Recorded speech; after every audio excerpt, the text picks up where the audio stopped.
उसने मंदिर में प्रवेश किया। 1,00,000 रुपए भरे हुए बैग को जगन्नाथ जी के पास रखा और साथ ही एक शर्त भी रखी, ऐसी शर्त जिसे पूरा करना असंभव था, और वो भी सिर्फ एक दिन में। आखिर कौन था वो व्यक्ति और क्या थी उसकी शर्त?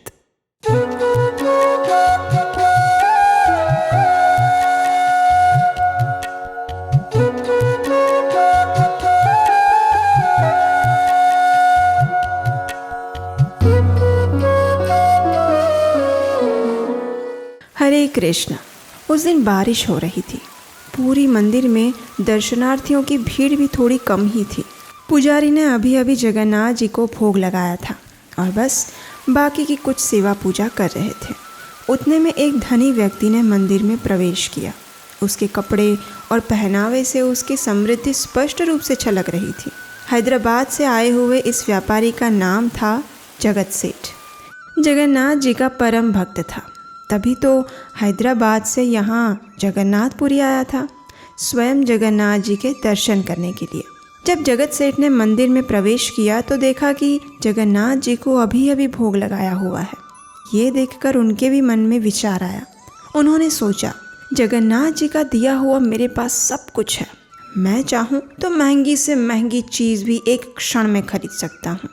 और वैसे तो ये मंदिर के पुजारी जगन्नाथ जी को सामान्य भोग ही लगा रहे हैं, तो क्यों ना मैं अपने नाम से जगन्नाथ जी को सबसे महंगा और सबसे स्वादिष्ट भोग लगाऊं। ये अच्छा विचार है। अरे भाई, आखिर सब कुछ उन्हीं का तो है, और फिर आज मेरे पास इतनी लक्ष्मी है कि मैं कुछ भी खरीद सकता हूँ। तो बस ये सोचकर जगत सेठ अपने ही मन में खुश होने लगे। और हाँ, सामने बैठे हुए जगन्नाथ जी भी ये देखकर मंद मंद मुस्कुरा रहे थे। जानते हैं क्यों? क्योंकि अब मज़ा आने वाला था। चलिए देखते हैं कैसे। अब जगत सेठ ने अपने मन में जगन्नाथ जी को भोग लगवाने का विचार करके पुजारी से बात की।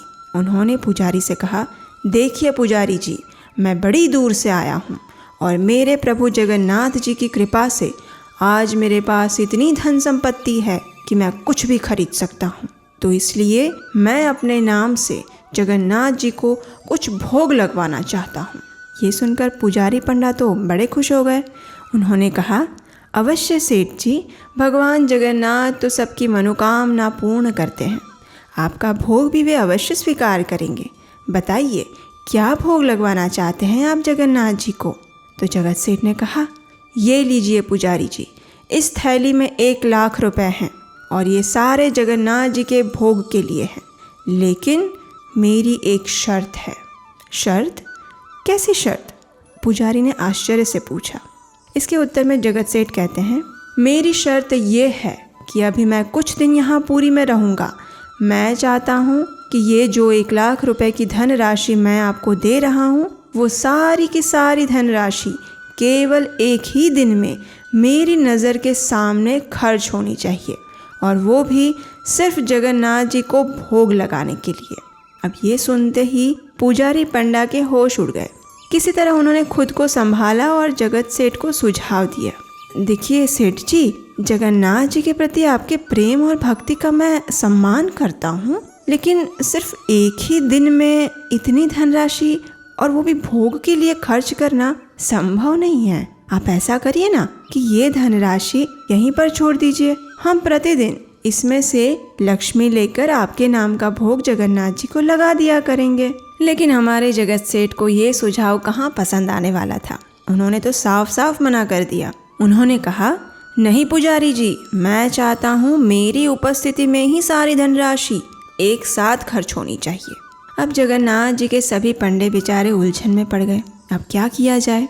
अब देखिए, ये उन दिनों की बात है जब दूध 4 पैसे प्रति लीटर और घी 50 पैसे का हुआ करता था। ऐसे में 1,00,000 रुपए का भोग बनाया कैसे जाए, ये समस्या थी। अब जगन्नाथ जी को तो प्रिय है चीनी और मक्खन, लेकिन इतने सारे पैसे सिर्फ चीनी और मक्खन पे कैसे खर्च कर सकते हैं? तो बस इसी उलझन में उलझे हुए पंडों ने ये निर्धारित किया कि अब हम सीधे जगन्नाथ जी से ही पूछेंगे कि वो आखिर क्या खाना चाहते हैं। और जगन्नाथ जी तो सबके मन की बात जानते हैं, और ये बात जगत सेठ को भी बता दी गई कि हम जगन्नाथ जी से ही पूछकर आपको बताएंगे कि उनके लिए क्या भोग बनाया जाए। ये सुनकर जगत सेठ भी खुश हो गए। चलिए, अच्छा हुआ, अब जगन्नाथ जी खुद ही बताएंगे और फिर उनकी पसंद का भोग मैं बनवा कर दूंगा। ये बड़ा अच्छा हो गया। उस रात्रि को जगन्नाथ जी के मुख्य पुजारी पंडा मंदिर के अंदर ही सो गए और फिर जगन्नाथ जी उनके स्वप्न में आए। जगन्नाथ जी को प्रणाम करके उस पुजारी ने पूछा, हे दीनबंधु, हम तो बड़े ही विकट स्थिति में फंस गए हैं। आप तो सर्वज्ञ हैं, कृपया आप मुझे बताइए कि आपकी क्या इच्छा है। इस धन को कहाँ और कैसे खर्च किया जाना चाहिए। हम आपके भोग के लिए सिर्फ एक दिन में 1 लाख रुपए की धनराशि को कहाँ खर्च करें प्रभु। जगन्नाथ जी ने उत्तर देते हुए कहा, जगत सेठ से कहो कि वो मुझे एक पान अर्पित करे। जब पंडे ने ये सुना तो उसे विश्वास नहीं हुआ। सिर्फ 1 पान? उसने मन में सोचा, अरे प्रभु, हमें तो 1 लाख रुपए खर्च करने हैं, फिर ये भला 1 पान की कीमत तो क्या ही होगी। पंडे के मन की बात जगन्नाथ जी समझ गए और उन्होंने कहा, देखो, प्रतिदिन मैं सामान्य चूने वाला पान ग्रहण करता हूँ। जगत सेठ से कहो कि वो मुझे जो पान अर्पित करेगा उसमें सामान्य चूना नहीं अपितु गज मोती चूर्ण का उपयोग किया जाए। जब मैं ये पान ग्रहण कर लूँगा उसके पश्चात मैं बताऊँगा कि अब मुझे क्या खिला सकते हैं। बस इतना कहकर जगन्नाथ जी अदृश्य हो गए। और आपको जानकर आश्चर्य होगा कि गज मोती अत्यंत दुर्लभ मोती माना जाता है, जो कि हजारों में से किसी एक हाथी के मस्तक में पाया जाता है। अब ऐसी दुर्लभ चीज़ कहाँ मिलेगी? खैर, जहाँ भी मिले, ये देखना तो जगत सेठ का काम है। यही सोचकर मुख्य पुजारी पंडा उसी समय जगत सेठ के पास पहुँच गए और उन्हें अपने स्वप्न की सारी बातें बता दी। ये बात सुनकर जगत सेठ तो अत्यंत चिंतित हो गए। वो सोचने लगे, अच्छा, जगन्नाथ जी को गज मोती वाला पान चाहिए, अब वो मुझे कहाँ से मिलेगा? प्रत्येक हाथी के पास तो ये होता नहीं है, हजारों में से किसी एक के पास ये होता है, तो फिर मैं कैसे ला पाऊंगा ये गजमोती वाला चूर्ण? इस प्रकार विचार करते हुए जगत सेठ के चेहरे पर बल पड़ने लगे। उन्हें कुछ समझ नहीं आ रहा था और फिर थोड़ी देर में अचानक उनके मन में एक विचार आया। चेहरे की लकीरें सीधी हो गई और आंखों में आंसू आ गए। और क्यों ना आते, उन्हें अपनी भूल समझ आ गई थी। वे अपने मन में ही सोचने लगे, अरे रे रे रे, मैं कितना मूर्ख और पतित हूँ। मेरे प्रभु के साथ मैंने ये कैसा अपराध कर दिया। मैं कितने गर्व के साथ भगवान को भोग लगाने के लिए आया था, लेकिन मैं तो भूल ही गया कि वे तो संपूर्ण भौतिक और आध्यात्मिक दोनों सृष्टि के स्वामी हैं। उन्हें मैं क्या ही अर्पित कर सकता हूँ। मुझे अपने धन का घमंड था, लेकिन वास्तव में मैं तो इतना गरीब हूँ कि उन्हें एक पान भी नहीं खिला सकता। बस यही सोचते हुए जगत सेठ की आंखों से अश्रुधारा प्रायश्चित के रूप में बहने लगी। उन्होंने उसी क्षण अपने राजसी पोशाक उतारे, एक अत्यंत सामान्य वस्त्र पहने, अपनी पगड़ी को उतारी, समस्त अभिमान का त्याग करके एक थैली में 1 लाख रुपये रखे और उस थैली को भगवान की रत्न वेदी पर रख दिया। और फिर जगन्नाथ जी से प्रार्थना करते हुए कहने लगे, हे प्रभु, मैं अत्यंत दंभ के साथ आपको 1 लाख रुपए के भोजन करवाने के लिए आपके पास आया था, लेकिन मैं तो आपको एक सामान्य पान भी अर्पित नहीं कर पाया।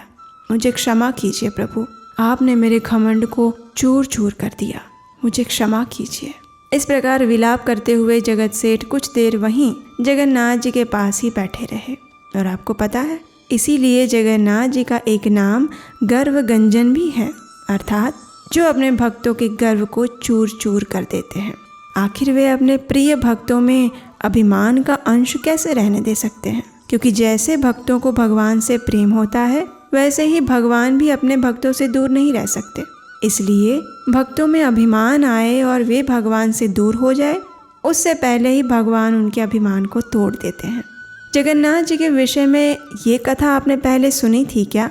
नहीं ना? तो ऐसे ही मधुर कथाओं का आस्वादन लेने के लिए आपके अपने इस चैनल को सब्सक्राइब कीजिए।